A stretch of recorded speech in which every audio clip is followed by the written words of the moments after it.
25,000 താഴെയാണ് ഇന്ന് ക്ലോസ് ചെയ്യുന്നതെങ്കിൽ ടെമ്പററി ആയിട്ട് ഇൻവെസ്റ്റ് ചെയ്യുന്നു, അല്ലെങ്കിൽ കുറച്ച് സ്റ്റോക്ക് മേടിക്കുന്നു, അത് ഉപയോഗിച്ച് ഡെറിവേറ്റീവിൽ ട്രേഡ് ചെയ്ത് കാശ് ഉണ്ടാക്കുന്നു, ആ കാശ് ഇവിടുന്ന് എടുത്തുകൊണ്ട് പോകുന്നു. ഇന്നിപ്പോൾ മാർക്കറ്റ് ഇപ്പോഴും ഫോളോ ചെയ്തുകൊണ്ടിരിക്കുകയാണ്. ഡേ ലോയിൽ തന്നെ കൺസോൾട്ടേറ്റ് ചെയ്യണം, ഫർദർ വീഴാനുള്ള സാധ്യതകൾ വളരെ കൂടുതലാണ്. എല്ലാ സെക്ടറുകൾക്കും വലിയൊരു നെഗറ്റിവിറ്റി ഉണ്ടാക്കാം. 2008 US സംഭവിച്ച പോലെ ഒരു ക്രാഷ് നമ്മുടെ മാർക്കറ്റിൽ കൊണ്ടുവരാനുള്ള ഒന്നാമത്തെ റീസൺ. അങ്ങനെ ജെയിൻ സ്ട്രീറ്റിനെ ഓടിച്ചു എന്ന് പറയുന്ന സെബി തന്നെ ജെയിൻ സ്ട്രീറ്റിനെ തിരിച്ചു വിളിച്ചിരിക്കുകയാണ് ഗൈസ്, അല്ലേ? അതായത് ഇത്രയും ചതി മാർക്കറ്റിൽ ചെയ്ത് 36,000 കോടി രൂപ കൊണ്ടുപോയിട്ട് അതൊന്നും കുഴപ്പമില്ല മക്കളെ, നിങ്ങൾ തിരിച്ചു ഫൈൻ മേടിച്ചു 4,000 കോടി രൂപയുടെ ഫൈൻ മേടിച്ചു തിരിച്ചു പോരെ, കുഴപ്പമൊന്നുമില്ല.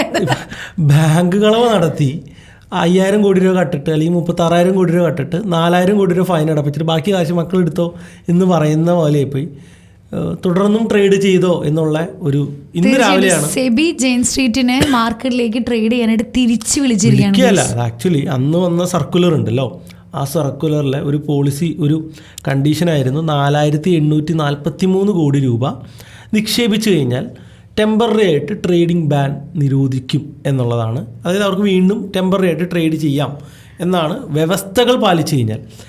ആക്ച്വലി ഇപ്പോൾ ജെയിൻ സ്ട്രീറ്റ് കോടതിയിൽ പോയി കേസ് കൊടുത്ത് വാദിച്ചു കഴിഞ്ഞാലും ഇത്രയൊക്കെ തന്നെ ഉണ്ടാകാനുള്ളൂ എന്നാണ് നമ്മൾ മനസ്സിലാക്കുന്നത്. എന്നിരുന്നാലും സെബിക്ക് ഇൻഫ്രാസ്ട്രക്ചേഴ്സും ബാക്കിയുള്ള കാര്യങ്ങളും വെച്ചിട്ട് സാധാരണക്കാരെ രക്ഷിക്കണം, അല്ലെങ്കിൽ 98% റീറ്റെയിൽ F&O ട്രേഡേഴ്സ് നഷ്ടത്തിലാണ് എന്ന് റിപ്പോർട്ട് ഇട്ട് ബോധവൽക്കരിക്കാൻ നടക്കുന്നതിൻ്റെ കൂടെ തന്നെ ഇത്തരത്തിലുള്ള പ്ലേയേഴ്സിനെ, മാനിപ്പുലേഴ്സിനെ കൺട്രോൾ ചെയ്യാൻ സെബിക്ക് സാധിക്കുന്നില്ല എങ്കിൽ, നിയമപരമായിട്ടോ അല്ലെങ്കിൽ പുതിയ നിയമം ഉണ്ടാക്കിയിട്ടോ ഇവർക്കിത് സാധിക്കുന്നില്ല എങ്കിൽ ഈ സംഘടനയുടെ ആവശ്യമില്ല എന്നുള്ളത് തന്നെയാണ്. കാലാകാലങ്ങളിൽ ഇന്ത്യൻ മാർക്കറ്റിൽ ഉണ്ടായിട്ടുള്ള എല്ലാ സ്കാമുകളെയും നിയന്ത്രിക്കാനും അത്തരത്തിലുള്ള സ്കാമുകളെ വീണ്ടും റിപ്പീറ്റ് ചെയ്യാതിരിക്കാനും സെബിക്ക് സാധിച്ചിട്ടുണ്ട്. അത് വലിയ നേട്ടം തന്നെയാണ്. എന്നാൽ ഇപ്പോൾ സെബി കാണിച്ചവരുമാതിരി ഇത് സെബി കാണിച്ചു എന്ന് വെച്ചാൽ സെബി ഇതിനുള്ള അടുത്ത സ്റ്റേജ് നടപടികൾ എടുക്കണം. അല്ല, ഇപ്പോൾ അവർക്ക് അങ്ങനെ ഒരു ക്ലോസ് വെച്ചപ്പോൾ അവർ ആ ക്ലോസ് ബ്രേക്ക് ചെയ്തിട്ട് അവർ തിരിച്ചു വന്നു. സെബി ചിലപ്പോൾ വീണ്ടും ഇനി ഒരു ഇതും കൂടി വെച്ചേക്കാം, അല്ലേ? അല്ല, ഇനി അടുത്ത ഓഡിയൻസ് വരട്ടെ, അല്ലെങ്കിൽ ഇവരെ നിയന്ത്രിക്കാനുള്ള അടുത്ത കാര്യങ്ങൾ വരട്ടെ. സെബി നിരീക്ഷണം തുടരും എന്നുള്ളതാണ് ഒന്നാമത്തെ കേസ്. ടെമ്പററി ആയിട്ട് അവർക്ക് ട്രേഡ് ചെയ്യാം. അതായത് ജെയിൻ സ്ട്രീറ്റിൻ്റെ പേരിലുള്ള അക്കൗണ്ടിൽ ഇത്രയും പൈസ അവർ ഡെപ്പോസിറ്റ് ചെയ്തിട്ടുണ്ട്, ടെമ്പററി ആയിട്ട് അവർക്ക് ട്രേഡ് ചെയ്യാം. എന്നാൽ മണി കൺട്രോളിൻ്റെ ആർട്ടിക്കിളിനകത്ത് രസകരമായിട്ടുള്ളൊരു കാര്യമുണ്ട്, അത് വായിച്ചാൽ നമുക്ക് എല്ലാവർക്കും ചിരി വരും. ഇത്രയേ ഉള്ളൂ, ടെമ്പററി ആയിട്ട് ട്രേഡ് ചെയ്യാം, പക്ഷേ സെബിയുടെ സർക്കുലറിൽ അവർ ചെയ്തു എന്ന് പറയുന്ന ടൈപ്പ് ഓഫ് ട്രേഡിങ്, അതായത് മാനിപ്പുലേഷൻ ടൈപ്പ് ട്രേഡ് ചെയ്യാൻ പാടില്ല. അതിന് പ്രത്യേകിച്ച് പറയണോ? അത് മാനിപ്പുലേഷൻ ആണെങ്കിൽ ചെയ്യാൻ പാടില്ലല്ലോ. ഇനി അത് പ്രത്യേകിച്ച് എടുത്ത് പറയേണ്ട ആവശ്യം എന്താണെന്ന് എനിക്ക് മനസ്സിലായില്ല. അതായത് നിങ്ങൾ ചെയ്തു ഇനി അത് ചെയ്യാൻ പറ്റില്ല എന്ന് പറയുന്ന പോലെ ഇപ്പോൾ കള്ളത്തരം ചെയ്തു പിടിച്ചു, ഇനിയും ട്രേഡ് ചെയ്തോ, പക്ഷെ അന്ന് ചെയ്ത കള്ളത്തരം വീണ്ടും റിപ്പീറ്റ് ചെയ്യരുത്, വേണമെങ്കിൽ വേറെ ടൈപ്പ് ഓഫ് കള്ളത്തരം ചെയ്യാം എന്ന് പറയുന്ന പോലെ പോയി. ഓക്കെ, എനിക്ക് അങ്ങനെയാണ് തോന്നുന്നത്. പക്ഷേ ജെയിൻ സ്ട്രീറ്റിനെ തിരിച്ച് വരാതിരിക്കാൻ ഇങ്ങനെ ഫുള്ളി ബാൻ ചെയ്ത് വിടാനായിട്ട് പറ്റുമോ ഇപ്പോൾ സെബിക്ക്? തീർച്ചയായിട്ടും. ഇപ്പോൾ പേഴ്സണലി ഞാൻ അറിയുന്ന ഒരു ട്രേഡർ ഉണ്ടായിരുന്നു. ഞാൻ ഒരു വർഷം മുമ്പത്തെ ഒരു പോഡ്കാസ്റ്റ് പറഞ്ഞിട്ടുണ്ടായിരുന്നു. അദ്ദേഹം 20 കോടി രൂപയ്ക്കാണ് ട്രേഡ് ചെയ്യുന്നത്. 10 കോടി രൂപ F&O'ലും ഒരു 5-6 കോടി രൂപ വെച്ച് ഇക്വിറ്റിയിലും ട്രേഡ് ചെയ്തുകൊണ്ട് മാനിപ്പുലേഷൻ സിംഗിൾ അക്കൗണ്ട് ചെയ്യുന്ന സെറോദ വെച്ച് ചെയ്യുന്ന ഒരു ഫ്രണ്ട് ഉണ്ടായിരുന്നു. അപ്പോൾ പുള്ളിനെ ഞാൻ ട്രേഡേഴ്സ് കാർണിവലൊക്കെ വെച്ച് പരിചയപ്പെട്ട ഒരു വ്യക്തിയാണ്. ഓക്കെ, ഇദ്ദേഹത്തിൻ്റെ അക്കൗണ്ടിൽ 7 കോടി രൂപ ഫ്രീസ് ചെയ്ത് 1 കൊല്ലത്തെ ബാനാണ് കൊടുത്തത്. ഫൈൻ. സാധാ റീറ്റെയിലേഴ്സ് ഇത്തരത്തിലുള്ള മാനിപ്പുലേഷൻ ചെയ്യുമ്പോൾ 1 ഇയറും 2 ഇയറും 3 ഇയറും ഒക്കെ ബാൻ കൊടുക്കുന്നുണ്ടെങ്കിൽ ജെയിൻ സ്ട്രീറ്റിന് മാത്രം വേറെ എന്തെങ്കിലും പ്രത്യേകതയുണ്ടോ? അവർക്കും കൊടുക്കണം 5 വർഷമോ 3 വർഷമോ ബാൻ കൊടുക്കണം. ജെയിൻ സ്ട്രീറ്റ് ഇന്ത്യയിലോട്ട് അടുത്ത 3 കൊല്ലത്തേക്ക് ട്രേഡ് ചെയ്യേണ്ട. ഇവരൊരിക്കലും മാർക്കറ്റ് മൂവേഴ്സ് അല്ല. ഞാൻ പല ടെലിഗ്രാം ഗ്രൂപ്പുകളിലും കേട്ടു, ഇവരില്ലെങ്കിൽ മാർക്കറ്റ് അങ്ങോട്ട് ചത്ത ശവം പോലെ കിടക്കുകയാണ്, ഇവരാണ് മാർക്കറ്റ് മേക്കേഴ്സ്, അവരെ നമ്മൾ ഓടിക്കാമോ? ഇവരൊരിക്കലും മാർക്കറ്റ് മേക്കേഴ്സ് അല്ല. ജെയിൻ സ്ട്രീറ്റ് വെറും മാനിപ്പുലേറ്റേഴ്സ് മാത്രമാണ്. മാർക്കറ്റ് മൂവേഴ്സ് അല്ലെങ്കിൽ മാർക്കറ്റ് മേക്കേഴ്സ് എന്ന് പറയുന്നത് ഫോറിൻ പോർട്ട്ഫോളിയോ ഇൻവെസ്റ്ററാണ്. ഇവരും പോർട്ട്ഫോളിയോ ഇൻവെസ്റ്റർ ആണെങ്കിലും ഇവരുടെ ഇവരൊരു ഹെഡ്ജ് ഫണ്ടാണ്. ഇവരുടെ F&O ഡെറിവേറ്റീവ് ട്രേഡ്സ് മാത്രമാണ്. അതിന് വേണ്ടിയിട്ടുള്ള ഇക്വിറ്റി മാത്രമേ ഇവർ മേടിക്കൂ. എന്നാൽ ആക്ച്വൽ മാർക്കറ്റ് മൂവേഴ്സ് എന്ന് പറയുന്ന, ഇപ്പം നമ്മൾ പറയുന്ന ബ്ലാക്ക് റോക്ക് ആണെങ്കിലും JP Morgan ഒക്കെയാണ്, ഇവർ നമ്മുടെ ഇവിടെ ഇൻവെസ്റ്റ് ചെയ്യുന്നുണ്ട്. ഇന്ത്യ ഗ്രോത്ത് എന്ന് പറയുന്ന തീമിൽ അവർ ഇൻവെസ്റ്റ് ചെയ്യുന്നുണ്ട്. ജെയിൻ സ്ട്രീറ്റ് അങ്ങനെ ഇൻവെസ്റ്റ് ചെയ്യുന്നുണ്ടോ? ഏതെങ്കിലും ഒരു സ്റ്റോക്കിൽ 5 കൊല്ലത്തെ തീമിൽ അവർ ഇൻവെസ്റ്റ് ചെയ്യുന്നുണ്ടോ? ഒരിക്കലുമില്ല. ടെമ്പററി ആയിട്ട് ഇൻവെസ്റ്റ് ചെയ്യുന്നു, അല്ലെങ്കിൽ കുറച്ച് സ്റ്റോക്ക് മേടിക്കുന്നു, അത് ഉപയോഗിച്ച് ഡെറിവേറ്റീവിൽ ട്രേഡ് ചെയ്ത് കാശുണ്ടാക്കുന്നു, ആ കാശ് ഇവിടുന്ന് എടുത്തുകൊണ്ട് പോകുന്നു. ഇവരെ നമുക്ക് ഒരു രീതിയിലും മാർക്കറ്റ് മേക്കേഴ്സായിട്ട് കൂട്ടാൻ പറ്റില്ല. പിന്നെന്താ, ഇവർ വന്നാലേ മാർക്കറ്റിൽ വോളറ്റൈലിറ്റി വരുള്ളൂ, അതുകൊണ്ടേ ട്രേഡ് കിട്ടുള്ളൂ എന്ന് പറയുകയാണെങ്കിൽ ഒരു 10 കൊല്ലം മുമ്പ് ഇവരില്ലല്ലോ. ഇപ്പോൾ ഉള്ളതിനേക്കാൾ ഇപ്പോൾ ഇവരുണ്ടായിരുന്നില്ല കഴിഞ്ഞ 3 ദിവസം. 10 കൊല്ലം മുമ്പോ 5 കൊല്ലം മുമ്പോ F&O ട്രേഡിൽ ഹൈ മാർജിനിൽ F&O ഉള്ള സമയത്തുള്ള ടോട്ടൽ വോളിയത്തിനേക്കാൾ കൂടുതൽ വോളിയം കഴിഞ്ഞ ദിവസങ്ങളിൽ വോളിയം നടന്നിട്ടുണ്ട്. ഞാൻ കഴിഞ്ഞ ആഴ്ച വെച്ച് നോക്കുമ്പോൾ കഴിഞ്ഞ മാസം വെച്ച് നോക്കുമ്പോൾ കഴിഞ്ഞ ആഴ്ച വോളിയം കുറവായിരുന്നു, ഞാൻ അക്സെപ്റ്റ് ചെയ്യുന്നു. എന്നാൽ ഒരു 5 കൊല്ലം മുമ്പ് ജെയിൻ സ്ട്രീറ്റ് വരുന്ന, അല്ലെങ്കിൽ കൊറോണയ്ക്ക് മുമ്പുള്ള F&O മാർക്കറ്റിൽ ഉണ്ടായിരുന്ന വോളിയത്തിനേക്കാൾ 10-20 ഇരട്ടി ട്രേഡുകൾ വോളിയം ഇന്ന് ജെയിൻ സ്ട്രീറ്റ് ഇല്ലെങ്കിലും ഇന്ത്യൻ മാർക്കറ്റിൽ നടക്കും. റൈറ്റ്. അപ്പോൾ ജെയിൻ സ്ട്രീറ്റ് ഒന്നും വേണം എന്ന് നിർബന്ധമൊന്നുമില്ല. അപ്പോൾ ജെയിൻ സ്ട്രീറ്റ് പോയാലും ഇവിടെ ഒന്നും സംഭവിക്കാനില്ല. അങ്ങനെയൊക്കെ ഡിസ്കസ് ചെയ്യുന്നവർ അറിവില്ലാത്തത് കൊണ്ട് മാത്രം അത്തരത്തിൽ ഡിസ്കസ് ചെയ്യുന്നതാണെന്നാണ് ഞാൻ മനസ്സിലാക്കുന്നത്. ഇനിയിപ്പോൾ ജെയിൻ സ്ട്രീറ്റ് വന്നു കഴിഞ്ഞാൽ നമുക്ക് എന്തെങ്കിലും ഗുണമുണ്ടോ? ജെയിൻ സ്ട്രീറ്റ് ഫുട് പ്രിൻ്റ് ഇട്ടിട്ടാണ് ഇതൊക്കെ ചെയ്യുന്നതെന്ന് എവിടെയൊക്കെ ഞാൻ കമൻറ്റ് ഇട്ടു. ജെയിൻ സ്ട്രീറ്റ് എന്ത് ഫുട് പ്രിൻ്റാണ് ഇട്ടുന്നത്? ജെയിൻ സ്ട്രീറ്റ് എങ്ങനെ മാക്സിമം മാനിപ്പുലേറ്റ് ചെയ്യുക, എങ്ങനെ മാക്സിമം നമ്മുടെ കൺവെൻഷണൽ രീതിയിലുള്ള തിയറീസിനെ ബ്രേക്ക് ചെയ്യുക. അവർക്ക് പല സമയത്ത് അവരെടുക്കുന്ന നമ്മളെ റോങ് ആയിട്ട് എൻട്രീസ് എടുപ്പിക്കുന്നു, അല്ലെങ്കിൽ റെഗുലറായിട്ടുള്ള പാറ്റേൺസ്. നമ്മൾ കഴിഞ്ഞ 3 വർഷത്തെ ബാക്ക് ടെസ്റ്റ് വെച്ചിട്ടാണ് നമ്മൾ പ്ലാൻ സെറ്റ് ചെയ്തിരുന്നെങ്കിൽ ജെയിൻ സ്ട്രീറ്റ് ഇല്ലെങ്കിൽ ഈ പ്ലാൻസ് മൊത്തം നമ്മൾ മാറ്റേണ്ടി വരും. കാരണം ജെയിൻ സ്ട്രീറ്റ് ഉണ്ടാക്കിയ കോമൺ പാറ്റേൺസൊക്കെ നമുക്ക് മനസ്സിലാകുന്ന കാര്യങ്ങളാണ്. എന്നാൽ ഇവർ ഇത്രയും ടെക്നോളജി ഉപയോഗിച്ച് ഇന്ത്യയിൽ നിന്ന് ഇത്രയും ലിക്വിഡിറ്റി ഉള്ളതുകൊണ്ട് മാത്രം, ഇത്രയും മൂവ്മെൻ്റ് ഉള്ളതുകൊണ്ട് മാത്രം, ഇക്വിറ്റിനേക്കാൾ 100 ഇരട്ടി ട്രേഡ് ഡെറിവേറ്റീവിൽ നടക്കുന്നതുകൊണ്ട് മാത്രമാണ് ഇന്ത്യനെ കോൺസെൻട്രേറ്റ് ചെയ്യുന്നത്. അപ്പോൾ ജെയിൻ സ്ട്രീറ്റിനെ ഇവിടെ നിന്ന് ഇത്തരത്തിലുള്ള മാനിപ്പുലേറ്റ് ചെയ്യിപ്പിക്കാതിരിക്കുക. ജെയിൻ സ്ട്രീറ്റ് ഇവിടെ നിന്നോട്ടെ, ഇവർ മാനിപ്പുലേറ്റ് ചെയ്യിക്കാതിരിക്കുക. ഹെഡ്ജ് ഫണ്ടാണെങ്കിൽ ഹെഡ്ജ് ഫണ്ടിൻ്റെ പരിപാടികൾ ചെയ്യുക, അല്ലാതെ മാനിപ്പുലേഷൻ ചെയ്യിപ്പിക്കാതിരിക്കാനുള്ള പരിപാടി നോക്കുക. ഞാൻ പറയുന്നത് ഇനി ഇവരിവിടെ തുടരുകയാണെങ്കിൽ റീറ്റെയിലേഴ്സ് സംഘടിക്കണം എന്നാണ് ഞാൻ പറയുന്നത്. ഇവർക്കിട്ട് പണിയാനുള്ള പ്ലാൻസ് റീറ്റെയിലേഴ്സ് വേറെ തിങ്ക് ചെയ്യേണ്ടതായിട്ട് വരും. തീർച്ചയായിട്ടും ഇനി ഇൻഫ്ലുവൻസേഴ്സ് ഒക്കെ തലപൊക്കി തുടങ്ങാമല്ലോ. ഒരുപാട് പേര് ജെയിൻ സ്ട്രീറ്റ് വരണമെന്നും ഒരുപാട് പേര് വരരുതെന്നും സെബി ആക്ഷൻ എടുത്ത് അവരെ പുറത്താക്കണം എന്നുള്ള പല അഭിപ്രായങ്ങൾ ഇപ്പോൾ വരും എന്നുള്ളത് തന്നെയാണ്. എന്തായാലും സെബി പറഞ്ഞല്ലോ, ഒരു റീറ്റെയിൽ ട്രേഡറിന് ഇത്രയും ബാൻ കൊടുത്തിട്ടുണ്ടെങ്കിൽ സെബി തീർച്ചയായിട്ടും ജെയിൻ സ്ട്രീറ്റ് റീറ്റെയിൽ ട്രേഡറിനല്ല, കഴിഞ്ഞ 1 വർഷത്തെ 2 വർഷത്തെ ഡേറ്റ എടുത്തു കഴിഞ്ഞാൽ പലർക്കും കൊടുത്തിട്ടുണ്ട്. പി ആർ സുന്ദറിന് ഒരു ബാൻ കൊടുത്തിട്ടുണ്ട്. പി ആർ സുന്ദറിന് വേറെ രീതിയിലാണ്, പി ആർ സുന്ദറിനും അക്കൗണ്ട് ഹാൻഡ്ലിങ്ങിൻ്റെ എന്തൊരു കാര്യത്തിലാണ് ബാൻ കൊടുത്തത്. പി ആർ സുന്ദറിന് വരെ 1 ഇയർ ബാൻ കൊടുത്തു. ജെയിൻ സ്ട്രീറ്റിനെ തൊടാൻ പേടിയാണ്. സമാധാനപ്പെടും. ഇല്ല, ഞാനത് പറയാനുള്ള റീസൺ ജെയിൻ സ്ട്രീറ്റിനെ പോലുള്ള മാനിപ്പുലേറ്റേഴ്സിനെ നമ്മൾ വെച്ച് പുറപ്പിക്കരുത് എന്നുള്ളത് തന്നെയാണ് സെബി ചെയ്യേണ്ടത് എന്നുള്ളതാണ്. മറ്റ് പല തെറ്റുകൾക്കും സെബി കർശന നടപടികൾ എടുക്കുമ്പോൾ 36,000 കോടി രൂപ സാധാരണക്കാരൻ്റെ എടുത്ത് ഇന്ത്യക്ക് പുറത്തേക്ക് കൊണ്ടുപോയി. അത് അതിനേക്കാളും വലിയ പ്രോബ്ലമാണ്. ഇനി എന്തെങ്കിലും ആവട്ടെ, ഇത് ഇന്ത്യയുടെ അകത്ത് തന്നെയാണെങ്കിൽ ഇവിടെ തന്നെ സർക്കുലേറ്റ് ആകും എന്ന് നമുക്ക് വിചാരിക്കാം. ഇത് ഇന്ത്യക്ക് പുറത്തേക്ക് കൊണ്ടുപോയി എന്നുള്ളതാണ്. ഇനി ജെയിൻ സ്ട്രീറ്റിനെ നിരോധിച്ചതിൽ ഓപ്പറേറ്റേഴ്സിന് വലിയ എതിർപ്പുണ്ട് സെബിയോട്. സറോദ പോലും അത് പരസ്യമായിട്ട് പറഞ്ഞ് BSE, NSE ഇവരുടെയൊക്കെ വോളിയത്തിൽ സഡൻ കുറവ് വന്നു കഴിഞ്ഞപ്പോൾ ഈ പറയുന്ന ഓപ്പറേറ്റേഴ്സ് ഗ്രൂപ്പ് അല്ലെങ്കിൽ ബ്രോക്കേഴ്സ് ജെയിൻ സ്ട്രീറ്റിനെ അനുവദിച്ചുകൊണ്ട് പല ബ്രോക്കിംഗ് ഫേംസും നുവാമ തിരിച്ചേറി. അപ്പോൾ ഓപ്പറേറ്റേഴ്സിൻ്റെ പ്രഷർ കൂടി സെബിക്ക് ഈ കാര്യത്തിൽ ഉണ്ടാകും എന്നാണ് ഞാൻ വിശ്വസിക്കുന്നത്. ഇനിയിപ്പോൾ ജെയിൻ സ്ട്രീറ്റ് തുടരുകയാണെങ്കിൽ, അല്ലെങ്കിൽ ജെയിൻ സ്ട്രീറ്റിന് കണ്ടിന്യൂ ചെയ്യുക, ഇത്തരത്തിലുള്ള മാനിപ്പുലേറ്റേഴ്സിനെതിരെ ശക്തമായിട്ടുള്ള നടപടി എടുത്തില്ലെങ്കിൽ ജെയിൻ സ്ട്രീറ്റ് പോലത്തെ മറ്റ് ബിഗ് ഫിഷസ് ഇന്ത്യനെ എയിം ചെയ്യും. ഇതുപോലെ തന്നെ സെബിയുടെ മറ്റൊരു പ്രഖ്യാപിത നയം എന്താണ്? ഡെറിവേറ്റീവിലെ വോളിയം കുറയ്ക്കുമെന്നാണ്. ഡെറിവേറ്റീവിലെ വോളിയം കുറയ്ക്കണമെങ്കിൽ ഇങ്ങനെയുള്ള മാനിപ്പുലേറ്റേഴ്സിനെയാണ് ആദ്യം മാറ്റി നിർത്തേണ്ടത്. റീറ്റെയിലേഴ്സിൻ്റെ വോളിയം കുറയ്ക്കാൻ വേണ്ടി എന്തൊക്കെ ചെയ്തു എന്ന് നമ്മളൊന്ന് ആലോചിക്കും. മാർജിൻ കൂട്ടി, സെല്ലിങ്ങിൻ്റെ ഓപ്ഷൻസിൻ്റെ ലോഡ് സൈസ് കൂട്ടി, കലണ്ടറിന് ഹെഡ്ജ് കൊടുക്കാതെ എക്സ്പയറി ഡേക്ക് 20% എക്സ്ട്രാ മാർജിൻ കൊടുത്തു. ഇത്രയും കാര്യങ്ങൾ പുതിയതായിട്ട് ചെയ്ത് വോളിയം F&O ട്രേഡ് കൺട്രോൾ ചെയ്യാൻ ശ്രമിച്ചു. വളരെ നല്ല കാര്യമാണ്, നമ്മൾ അപ്പോഴൊക്കെ അപ്രീഷിയേറ്റ് ചെയ്തിട്ടുണ്ട്. It's very good for retail traders എന്ന് പരസ്യമായിട്ട് ഞാൻ പറഞ്ഞിട്ടുണ്ട്. പക്ഷേ ഇതെന്താ നമ്മൾ പറയേണ്ടത്? അല്ല, സെബിക്ക് ഒരു അബദ്ധം പറ്റിയതായിരിക്കും. ഒരുപാട് പേര് നെഗറ്റീവ് പറയുമ്പോൾ ജെയിൻ സ്ട്രീറ്റിനെ ബാൻ ചെയ്യുമായിരിക്കും അല്ലേ? അല്ലെങ്കിൽ നമുക്ക് സെബിക്ക് ഒരു കത്ത് അയക്കാം, നമുക്ക് എല്ലാവർക്കും കൂടെ നമ്മളിവിടെ ഇരുന്ന് ചർച്ച ചെയ്യുമോ അല്ലെങ്കിൽ പബ്ലിക് ഫേസ്ബുക്കിലും ടെലിഗ്രാമിലും കുറച്ച് മെസ്സേജ് ഇട്ട് കഴിഞ്ഞാൽ സെബി ജെയിൻ സ്ട്രീറ്റിനെ തടയുമെന്നാണ് തോന്നുന്നത്. ഇപ്പോൾ എന്താ സംഭവിക്കുന്നതെന്ന് അറിയോ? ജെയിൻ സ്ട്രീറ്റിന് കള്ളത്തരം ചെയ്യാൻ അറിയാമെന്ന് ലോകം മൊത്തം നല്ല രീതിയിൽ അറിഞ്ഞു. ഇന്ത്യയിൽ മാത്രമല്ല വേൾഡ് മൊത്തം നല്ല പബ്ലിസിറ്റി കിട്ടി. എന്താ സംഭവിക്കാൻ പോകുന്നതെന്നൊന്ന് ആലോചിച്ച് നോക്കി. അപ്പോൾ ഈ സെബിക്ക് ഇത് മറച്ചു വെച്ചിട്ട് ജെയിൻ സ്ട്രീറ്റ് ആയിട്ട് സൈഡിൽ കൂടെ നിങ്ങൾ ചെയ്തൊക്കെ ഞാൻ അറിഞ്ഞു എന്നുള്ള രീതിയിൽ ചെയ്തിട്ട് അങ്ങനെ ചെയ്തില്ല സെബി, ഇത് പുറത്ത് വിട്ടില്ല. അല്ല, ഒരു ബോഡിയാണല്ലോ, അവർക്ക് അതല്ലേ ചെയ്യാൻ പറ്റുള്ളൂ. ഞാൻ പറയുന്നത് ജെയിൻ സ്ട്രീറ്റ് ഇത്രയും വലിയ കള്ളത്തരം ചെയ്യാനുള്ള കേപ്പബിലിറ്റി അവർക്കുണ്ട് എന്ന് ലോകം മൊത്തം അറിഞ്ഞു. ഓക്കെ, അപ്പോൾ ശരിക്കും നമ്മൾ വിചാരിക്കുമ്പോൾ എന്തായിരിക്കും സംഭവിക്കുന്നതെന്നറിയോ?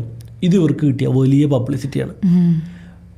വലിയ ബ്ലാക്ക് മണിയുള്ള രാഷ്ട്രീയക്കാർ ഇന്ത്യയിൽ മാത്രമുള്ള, ഇന്ത്യക്ക് പുറത്തുള്ള ഈ പറഞ്ഞ സ്വിസ് ബാങ്കിലൊക്കെ കിടക്കുന്ന വലിയ വലിയ ഫണ്ടുകൾ ചിലപ്പോൾ ജെയിൻ സ്ട്രീറ്റിലോട്ട് ഒഴുകാം. ജെയിൻ സ്ട്രീറ്റിലോട്ട് ഒരു 100 കോടിയുണ്ട്, എൻ്റെ പൊന്ന് ജെയിൻ സ്ട്രീറ്റ് എൻ്റെ ഒരു 1000 കോടിയുണ്ട്, നിങ്ങളൊരു 100 കോടി വെച്ച് ലാഭം തന്നാൽ മതി എന്ന് പറഞ്ഞിട്ടുള്ള ഫണ്ടുകൾ ജെയിൻ സ്ട്രീറ്റിലോട്ട് വരാം. ഇത് ജെയിൻ സ്ട്രീറ്റ് വേറെ ലെവലിലോട്ട് ചിലപ്പോൾ വളരാൻ സാധ്യതയുണ്ട്. ഇൻഫ്ലുവൻസ്, രാഷ്ട്രീയ പൊളിറ്റിക്കൽ ഇൻഫ്ലുവൻസ് കൂടി ജെയിൻ സ്ട്രീറ്റിന് ചിലപ്പോൾ ഇനി കിട്ടും. ഓക്കെ, സോ എന്നിരുന്നാലും രാവിലെ തന്നെ നമ്മൾ കേട്ടത് ഒരു വലിയ ഒരു കാര്യം തന്നെയാണ്. ജെയിൻ സ്ട്രീറ്റ് തിരിച്ചു വന്നു. എങ്ങനെ തിരിച്ചു വന്നു? എന്താണ് 6,000 കോടി 4,000 കോടി ഫൈൻ അടിച്ച് തിരിച്ചു വന്നു എന്നുള്ളതാണ്. സോ ഇപ്പോൾ പലരും പറയുന്ന പോലെ സുനിൽ പറഞ്ഞ പോലെ ജെയിൻ സ്ട്രീറ്റ് വന്നില്ലെങ്കിൽ ഒരു ജീവനില്ലാത്ത മാർക്കറ്റ് ആയിരിക്കും. അങ്ങനെയൊന്നും ഇല്ല എന്നുള്ളത് ഓൾറെഡി സുനിൽ പറഞ്ഞു. നാച്ചുറൽ മൂവ് മാർക്കറ്റിൽ വന്നിരുന്നു കഴിഞ്ഞ 4-5 ദിവസം. പക്ഷേ വിക്സ് കുറവായതുകൊണ്ടാണ് വലിയ മൂവ്മെന്റ് ഇല്ലാത്തത്. വിക്സ് കുറവ്. വ്യാഴാഴ്ചയാണ് നമ്മൾ കഴിഞ്ഞ പോഡ്കാസ്റ്റ് ഇട്ടത്. അന്ന് മാർക്കറ്റ് 25,500 ലെവലിലായിരുന്നു. അത് ഞാൻ കൃത്യമായിട്ട് പറഞ്ഞു. അതല്ല, നമ്മൾ പറഞ്ഞു മഴത്തുള്ളി പോലെ താഴത്തേക്ക് ഇങ്ങനെ മഴത്തുള്ളി വീഴാൻ നിൽക്കുകയാണ്. ആ ക്യാൻഡലിന് ഫോളോ അപ്പ് ഉണ്ടായ.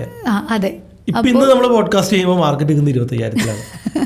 നമ്മളെത്ര പറഞ്ഞോളൂ? 25,000, 24,800. ചിലപ്പോൾ ഇനി കറക്റ്റ് ചെയ്തേക്കാം. ബീറിഷ് മോഡ് ഓൺ ആക്കി വെക്കണം.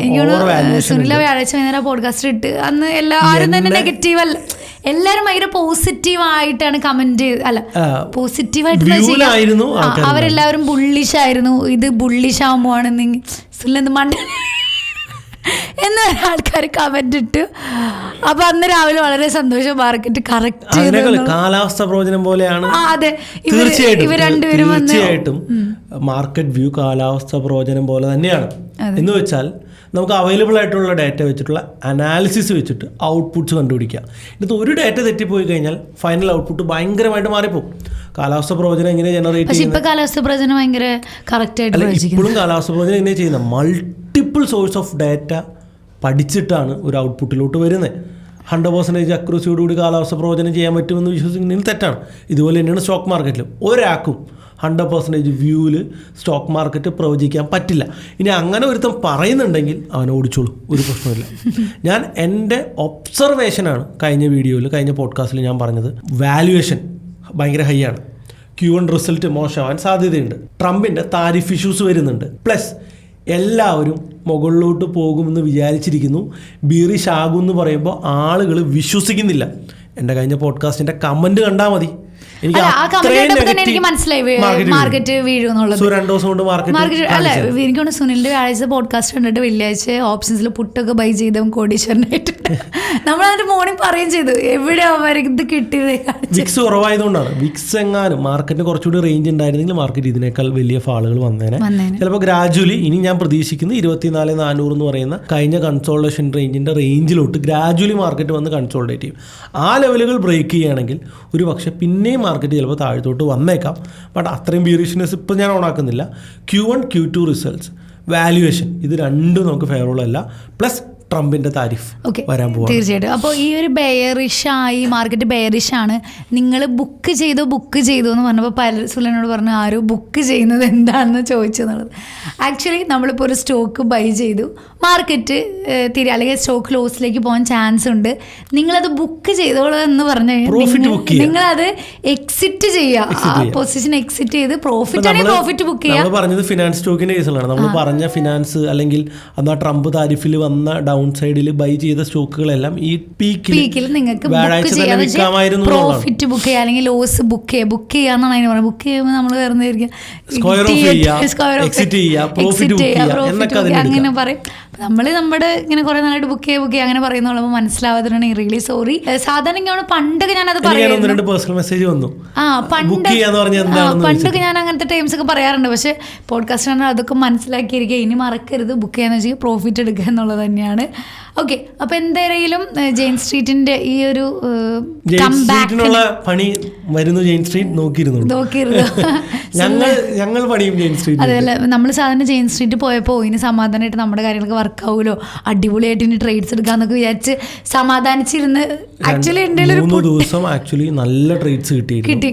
തീർച്ചയായും വലിയ ഗ്രോത്ത് കിട്ടിയില്ല, എന്നാലും പ്രോഫിറ്റബിൾ ആയിരുന്നു. സൈക്കോളജി റെഡി ആവുന്നുണ്ടായിരുന്നു. ആഫ്റ്റർനൂൺ മൂവില് ഉച്ച കഴിഞ്ഞിട്ടുള്ള മൂവ്സ് മാർക്കറ്റിൽ വരാൻ തുടങ്ങിയത്. അതാണ് നാച്ചുറൽ മൂവ് എന്ന് പറയാം. നാച്ചുറൽ മൂവ് വരുന്നുണ്ടായിരുന്നു. അപ്പോൾ വളരെ സന്തോഷം, മെന്റലി പോലും വളരെ സന്തോഷം. അപ്പോഴാണ് രാവിലെ വന്നിട്ട് ജെയിൻ സ്ട്രീറ്റ് ഇങ്ങനെ മ്യൂട്ടിട്ട് കേൾപ്പിക്കാൻ സൗണ്ടൊക്കെ. അതാണ് പറയാനുള്ളത്. ഓക്കെ, അപ്പോൾ തീർച്ചയായിട്ടും ഇതിനെതിരെ സെബി നടപടി എടുക്കട്ടെ. എടുത്തില്ല എങ്കിൽ അല്ലെങ്കിൽ ജെയിൻ സ്ട്രീറ്റിന്റെ ധ്യാനം കുടിച്ച് നന്നാക്കാം, എന്നിട്ട് മാർക്കറ്റിലോട്ട് കൊണ്ടുവരാം. ധ്യാനോ നീ പോയി കൊടുക്കുക ധ്യാനം. ഇതാണ് ചെയ്യേണ്ടത് എന്നാണ് എനിക്ക് തോന്നുന്നത്. നിങ്ങളുടെ അഭിപ്രായങ്ങൾ നിങ്ങൾക്ക് തോന്നുന്നുണ്ടോ? പക്ഷെ ജെയിൻ സ്ട്രീറ്റ് ഇപ്പൊ പോയതൊന്നല്ലല്ലോ. ജെയിൻ സ്ട്രീറ്റിനെതിരെ നടപടിയിട്ട് അവരെ പറഞ്ഞു വിട്ടിട്ട് കുറച്ച് ആളല്ല, അത് വെള്ളിയാഴ്ച വരെ അവരെന്തായാലും ട്രേഡ് ചെയ്യുന്നുണ്ടാവില്ല. കണ്ടിന്യൂസ് ബാൻ കിട്ടിയിട്ടുണ്ടായിരുന്നു. ആ ഒരു ട്രേഡ് ചെയ്യാൻ പാടില്ല എന്നുള്ളൊരു ബാൻ ഉണ്ടായിരുന്നു. അത് ഞാൻ പറഞ്ഞത്. അപ്പൊ അതിന് മുന്നേ തന്നെ ഇത് പബ്ലിക്കലി അനൗൺസ് ചെയ്യുമ്പോഴാണ്, നോട്ടീസ് വരുമ്പോഴാണ് അവർക്ക് ട്രെയിൻ കംപ്ലീറ്റ്ലി ബാൻ ആക്കുന്നത്. ഓക്കെ, കഴിഞ്ഞ ആഴ്ച അവർ ഉണ്ടായിരുന്നില്ല. ഓക്കെ, പക്ഷേ ഇവർക്ക് പെട്ടെന്നൊരു അൺബാൻ കൊടുക്കുമ്പോൾ പെട്ടെന്നൊന്നും ഒരു പഴയ പോലെ ആക്റ്റീവ് ആവില്ല. പ്രശ്നങ്ങളൊന്നും ഇല്ലാന്നും ഗ്രാജുവലി അടുത്ത ദിവസങ്ങളിലൊക്കെ, ഇപ്പം ഈ ദിവസങ്ങളിലൊക്കെ ധ്യാനം കൂടി വന്ന വരെയായിരിക്കും അവർ വർക്ക് ചെയ്യുന്നത്. ആഫ്റ്റർ ദാറ്റ് ഒരു ഓക്കെ നമുക്ക് വലിയ പ്രശ്നമില്ല. ഇപ്പം മോണിറ്ററിങ് കൂടുതലായിരിക്കുമല്ലോ അവർക്ക്. മോണിറ്ററിംഗ് ഒക്കെ വലിയ കഴിഞ്ഞൊരു 3 മാസം 4 മാസം കഴിഞ്ഞ് കഴിയുമ്പോൾ സെബിക്ക് വേറെ കുറേ തിരക്കുകളായി കഴിയുമ്പോൾ ഇവർ വീണ്ടും പഴയ മാസ്ക് എടുത്ത് തലയിൽ വെക്കും എന്നുള്ളതാണ്. തീർച്ചയായിട്ടും എന്തായാലും രാവിലെ തന്നെ തിങ്കളാഴ്ച രാവിലെ എണീറ്റപ്പോൾ തന്നെ ഒരു അലമ്പ് ന്യൂസാണ് കിട്ടിയത്. എന്നിട്ടാലും മാർക്കറ്റിൽ ഈ പറഞ്ഞ ബെയറിഷ്നെസ് ഉണ്ട്. ഒരു 24,800 ലെവലിലേക്ക് ഇന്നിപ്പോൾ മാർക്കറ്റ് ഇപ്പോഴും ഫാളോ ചെയ്തുകൊണ്ടിരിക്കുകയാണ്. ഡയലോയിൽ തന്നെ കൺസോൾഡേറ്റ് ചെയ്യണം. ഫർദർ വീഴാനുള്ള സാധ്യതകൾ വളരെ കൂടുതലാണ്. 25,000 താഴെയാണ് ഇന്ന് ക്ലോസ് ചെയ്യുന്നതെങ്കിൽ കാര്യങ്ങൾ കൂടുതൽ മോശമാകും മാർക്കറ്റിന്റെ കേസ്. ട്രംപിന്റെ താരിഫ് ഇന്ത്യക്കെതിരെ വരാൻ നിൽക്കുകയാണ്. US ഇൻഫ്ലേഷൻ കൂടിക്കൊണ്ടിരിക്കുകയാണ്. യൂറോപ്യൻ യൂണിയന് പോലും വലിയ താരിഫാണ് ഇട്ട് കൊടുത്തിരിക്കുന്നത്. അതിൻ്റെ പ്രതികരണം ഇന്ന് ഉച്ച കഴിഞ്ഞത്തെ യൂറോപ്യൻ മാർക്കറ്റിൽ നമുക്ക് കാണാൻ പറ്റും. ഇന്ത്യക്ക് ഒരു 20-30% താരിഫ് ഉറപ്പാണ്. മാർക്കറ്റ് ഒന്നും പ്രതീക്ഷിക്കുന്നില്ല, നെഗറ്റീവും പ്രതീക്ഷിക്കുന്നില്ല, പോസിറ്റീവും പ്രതീക്ഷിക്കുന്നില്ല എന്നാണ് ഞാൻ മനസ്സിലാക്കുന്നത്. സോ ഇന്ത്യക്ക് എതിരെ അനുകൂലമായിട്ടുള്ള വലിയ കാര്യങ്ങളൊന്നും പ്രതീക്ഷിക്കേണ്ട. നെഗറ്റീവ് പ്രതീക്ഷിക്കാം. എന്തെങ്കിലും പോസിറ്റീവ് വന്നാൽ അതിനെ ചെറുതായിട്ടെങ്കിലും കാണാം എന്ന് മാത്രമേ ഉള്ളൂ. അപ്പോൾ ട്രംപ് അണ്ണനെ ഇനി നമ്മൾ വിശ്വസിക്കാം. അപ്പോൾ ഈ വീക്കും കൂടി നമുക്കൊന്ന് പറയും, ഈ വീക്ക് എങ്ങനെയാണ് സുനിൽ മാർക്കറ്റിനെ കാണുന്നത്? ഞാനൊരു ബിയറിഷ് സൈഡ് വൈസ് മൂവ് ആയിരിക്കും പ്രതീക്ഷിക്കുന്നത്. ഷാർപ്പ് ഫാള് ട്രംപ് എന്തെങ്കിലും അനൗൺസ്മെൻറ്റ്സും ബാക്കിയുള്ള കാര്യങ്ങൾ വരാണെങ്കിൽ മാത്രമാണ് ഒരു ഷാർപ്പ് ഫാള് പ്രതീക്ഷിക്കുന്നുള്ളൂ. 25,000 താഴെ കൺസോൾഡേറ്റ് ചെയ്യും. അല്ല, 25,000 എന്ന് പറയുന്ന ലെവൽ കുറച്ച് ക്രൂഷ്യലാണ്. ഇന്ന് 25,000 താഴെയാണ് ക്ലോസ് ചെയ്യുന്നതെങ്കിൽ ഗ്രാജുവലി 24,500 25,000 എന്നുള്ള റേഞ്ചിൽ ഈ ആഴ്ച ചിലപ്പോൾ. പക്ഷേ എനിക്ക് തോന്നുന്നു ഈ ഫാളിലും ഫിനാൻസ് സ്റ്റോക്കുകൾ കുറച്ച് പിടിച്ച് നിൽക്കുന്നുണ്ട് അല്ലേ? കുറച്ച് ഇന്ന് ഫിനാൻസ് സ്റ്റോക്കുകൾ തിരിച്ചു കയറാനുള്ള ഒന്നാമത്തെ റീസൺ ജെയിൻ സ്ട്രീറ്റ് തിരിച്ചു വന്നുകൊണ്ട് സ്റ്റോക്ക് മാർക്കറ്റ് റിലേറ്റഡ് ആയിട്ടുള്ള സ്റ്റോക്കുകൾ തിരിച്ചു കയറി. അപ്പോൾ അത് മാർക്കറ്റിന് ഒരു ചെറിയ പോസിറ്റിവിറ്റി ഇന്ന് ബാങ്ക് നിഫ്റ്റിയിലൊക്കെ നമുക്ക് കാണാൻ പറ്റിയിരുന്നു, ഇൻഡയറക്ട്ലി കാണാൻ പറ്റിയത്. ഡിജിറ്റൽ പ്ലാറ്റ്ഫോമിൽ പയ്യെ ഒരു ഗ്രോത്ത് കാണിക്കുന്നുണ്ട്. നമ്മൾ പറഞ്ഞ ഈ ഡിജിറ്റൽ പ്ലാറ്റ്ഫോംസ് ഒരു ലോങ് ടൈം ഗ്രോത്ത് പെർസ്പെക്റ്റീവിൽ നമുക്ക് എടുക്കാൻ പറ്റുള്ളൂ. അപ്പോൾ ഇതിൻ്റെ ഇടയിൽ വലിയ ഫാളുകളും വലിയ റിക്കവറീസും ഒക്കെ നമ്മൾ കാണും. പക്ഷേ ഗ്രോത്ത് ഓറിയൻറ്റഡ് ആയിരിക്കും ഡിജിറ്റൽ പ്ലാറ്റ്ഫോംസ്. അതുപോലെ തന്നെ ഈ ബെയറിഷ് മാർക്കറ്റിൽ FMCG സെക്ടേഴ്സ് ഒരുപാട് വീണെങ്കിലും ഈ ബുള്ളിഷ് ആയപ്പോൾ FMCG സെക്ടേഴ്സ് തിരിച്ചു വന്നില്ല. പക്ഷേ ആ ഒരു ഹൈക്ക് FMCGയിൽ ഇപ്പോൾ റീസെൻ്റ്ലി വരുന്നുണ്ട്. എങ്ങനെയാണ് ഒരു ഗ്രോത്ത് കഴിഞ്ഞ 2 ആഴ്ചയായിട്ട് കാണിക്കുന്നുണ്ട്. HUL ആണെങ്കിലും ITC ഒക്കെ ആണെങ്കിലും തിരിച്ച് കയറുന്നുണ്ട്. ഡാബറിലൊക്കെ ഒരു ബ്രേക്ക് ഔട്ട് വന്നൊരു ഫീലുണ്ട്. അതെ, FMCG ആഡ് FMCG നമുക്ക് ആഡ് ചെയ്യാം. കാരണം ലിക്വിഡിറ്റി മാർക്കറ്റിൽ വന്നു തുടങ്ങി, സാധാരണക്കാരുടെ കയ്യിൽ പൈസ വന്നു തുടങ്ങി. പക്ഷേ ഇതിനകത്ത് ഞാൻ കാണുന്ന ഏറ്റവും വലിയ പ്രോബ്ലം FMCGയിൽ ഒരു ലോങ് ടൈം ഗ്രോത്ത് ടെമ്പററി ആയിട്ടില്ല എന്ന് തന്നെയാണ് എനിക്ക് ഫീൽ ചെയ്യുന്നത്. കാരണം സാധാരണക്കാരൻ്റെ കടം ഭയങ്കരമായിട്ട് കൂടി വന്നു. ഇത് ഫിനാൻസ് ന്യൂസ് പേപ്പേഴ്സ് മാത്രമല്ല ഇത് റിപ്പോർട്ട് ചെയ്യുന്നത്, യൂട്യൂബ് ചാനൽസ് ഭയങ്കരമായിട്ട് ഡിസ്കസ്. ഇപ്പോൾ ഷാരിഖിൻ്റെ ഒരു വീഡിയോ ഉണ്ടായിരുന്നു, ശ്രദ്ധിച്ചോ എന്ന് എനിക്കറിയില്ല. EMI credit card loans. നമ്മുടെ സാധാ ന്യൂസ് പേപ്പേഴ്സും ചാനൽസ് പോലും സാധാരണക്കാരൻ്റെ കടം കൂടി വരുന്നത് സംസാരിച്ചു തുടങ്ങിയിട്ടുണ്ട്. കഴിഞ്ഞ 24 ഒരു ഇത് അയച്ചു തന്നത്, അതായത് മിഡിൽ ക്ലാസ്സുകൾ ഒരുപാട് സ്ട്രഗിൾ ചെയ്യുന്നു. ഒരു ഞാനൊരു ഇത് കേട്ടതാണ്, മിഡിൽ ക്ലാസ് എന്ന് പറഞ്ഞാൽ അവർ ഇല്ലത്തുനിന്ന് പുറപ്പെടുകയും ചെയ്തു, അമ്മ എത്തിയില്ല. മിഡിൽ ക്ലാസ്സിൻ്റെ കടം കൂടി വരുന്നു. അതൊരിക്കലും ഒരു രാജ്യത്തിനോ നമ്മുടെ എക്കണോമിക്കോ നല്ലതല്ല. അങ്ങനെ മിഡിൽ ക്ലാസിൻ്റെ കടം കൂടി വരികയാണെങ്കിൽ ഏറ്റവും കൂടുതൽ എഫക്റ്റ് ചെയ്യാൻ പോകുന്ന ഒരു സെക്ടർ FMCG സെക്ടറാണ്. ഇത് നമ്മുടെ സ്റ്റോക്ക് മാർക്കറ്റിൻ്റെ മുകളിൽ നവ ക്ലാസിൻ്റെ വാല് പോലെ തൂങ്ങിക്കിടക്കുന്ന ഒരു കാര്യമാണ്. സാധാ ന്യൂസ് പേപ്പേഴ്സും സാധാ ന്യൂസ് ചാനലുകളും ഇതിനെക്കുറിച്ച് കൂടുതലായിട്ട് സംസാരിച്ച് കഴിഞ്ഞാൽ ആളുകൾ സ്പെൻഡ് ഗ്രാജുവലി കുറയ്ക്കും. ഇത് FMCGക്ക് നെഗറ്റീവാണ്, ഇത് നമ്മുടെ മാർക്കറ്റിന് നെഗറ്റീവാണ്. ചിലപ്പോൾ ഇതുകൊണ്ട് നമ്മുടെ മാർക്കറ്റിൽ FMCG മാത്രമല്ല എല്ലാ സെക്ടറുകൾക്കും വലിയൊരു നെഗറ്റിവിറ്റി ഉണ്ടാക്കാം. 2008 US സംഭവിച്ച പോലെ ഒരു ക്രാഷ് നമ്മുടെ മാർക്കറ്റിൽ കൊണ്ടുവരാനുള്ള ഒന്നാമത്തെ റീസൺ സാധാരണക്കാരൻ്റെ ഡെപ്റ്റ് ആയിരിക്കും. ആ ഒരു ക്രാഷാണല്ലോ ഒരു 6 മാസം കണ്ടത്. ഇനിയുണ്ടോ ക്രാഷ്? അല്ല, അത് ടെമ്പററി ക്രാഷാണ്. ഇപ്പോൾ ഒരു ഇലിയഡ് വേവ് ഒക്കെ വെച്ച് നോക്കുകയാണെങ്കിൽ അതൊരു A വേവ് എന്നൊക്കെ പറയും. ഇപ്പോൾ നടക്കുന്നത് ഒരു B സൈഡാണ്, ഒരു C വേവ്സ് ബാക്കി കിടക്കുന്നുണ്ട്. That's very crucial. അങ്ങനെ ഒരു കറക്ഷനുള്ള റീസൺ മാർക്കറ്റിൽ റെഡിയാണ്. ഹയർ വാല്യുവേഷൻ, മിഡിൽ ക്ലാസിൻ്റെ ഡെപ്റ്റ്, ട്രംപിൻ്റെ താരിഫ്, ഇങ്ങനെ എല്ലാ കാര്യങ്ങളും ഉണ്ട്. ഇത് കറക്റ്റായിട്ട് വർക്കൗട്ട് ആയാൽ ഈ പറഞ്ഞ വലിയ കറക്ഷനൊക്കെ വന്നാലും അത്ഭുതപ്പെടാനില്ല എന്നുള്ളതാണ് എൻ്റെ വ്യൂ. എന്ന് വെച്ചുകൊണ്ട് നാളെ മുതൽ വലിയ കറക്ഷൻ ഉണ്ടാകും എന്നുമല്ല ഞാൻ പറയുന്നത്. ഗ്രാജുവലി നമ്മുടെ ഒരു ഷോർട്ട് ടൈം പേഴ്സ്പെക്റ്റീവ് ബുള്ളിഷിൽ നിന്ന് മാറ്റി വേണമെങ്കിൽ ബീറിഷിലോട്ട് മാറ്റുന്നതുകൊണ്ട് തെറ്റില്ല. ഇത് ഞാൻ പറഞ്ഞു എന്നുള്ളത് കൊണ്ട് ഷോർട്ട് ടൈമിൽ നല്ല പോസിറ്റീവ് ന്യൂസുകൾ അല്ലെങ്കിൽ Q1 Q2 നന്നായാൽ ഇത് മാറ്റി പറയാൻ ഞാൻ റെഡിയാണ്. കാരണം അതങ്ങനെയാണ് സ്റ്റോക്ക് മാർക്കറ്റ് വർക്ക് ചെയ്യുന്നത്, അങ്ങനെയാണ് സ്റ്റോക്ക് മാർക്കറ്റിനെ കാണാനും പാടുള്ളൂ. റീസെന്റ് വന്ന TCSന്റെ റിസൾട്ട് റൈറ്റ്, TCSന്റെ റിസൾട്ട് വളരെ മോശമാണ്. TCSന് പ്രോഫിറ്റ് കൂടിയിട്ടുണ്ടെങ്കിലും റവന്യൂ ഭയങ്കരമായിട്ട് കുറഞ്ഞു. IT ഓൾറെഡി കുറയും എന്ന് നമുക്ക് അറിയാലോ. ഇനിയിപ്പോൾ മറ്റ് സെക്ടേഴ്സ് വരട്ടെ, നമുക്ക് നോക്കാം. ഈ ഒരു വീക്കെൻഡിനെ കുറിച്ച് പറഞ്ഞു. ബാക്കി ജെയിൻ സ്ട്രീറ്റ് ഒക്കെ തിരിച്ചു വന്നിട്ടുണ്ട്. ജെയിൻ സ്ട്രീറ്റ് മൂർദാബാദ്, അതാണ് നമ്മൾ ഇതില് ആദ്യം പറഞ്ഞ കള്ളന്മാർക്ക് കൊട പിടിക്കുന്ന കള്ളന്മാർക്ക് കൊട പിടിക്കുന്ന കൂടെയാണ്. ഓക്കെ, എനിവേസ് കള്ളന്മാർക്ക് കൂടെ പിടിക്കുന്ന സെയിം. ഓക്കെ, അപ്പോൾ നമുക്ക് നോക്കാം മാർക്കറ്റ് എങ്ങനെ മൂവ് ചെയ്യുന്നുള്ളത്. എല്ലാവരും വൈസായിട്ടുള്ള ഡിസിഷൻസ് മേക്ക് ചെയ്ത് മുന്നോട്ട് പോവുക. അപ്പോൾ അടുത്തൊരു പോഡ്കാസ്റ്റ് വീണ്ടും കാണുന്നവരേക്കും ഗുഡ് ബൈ.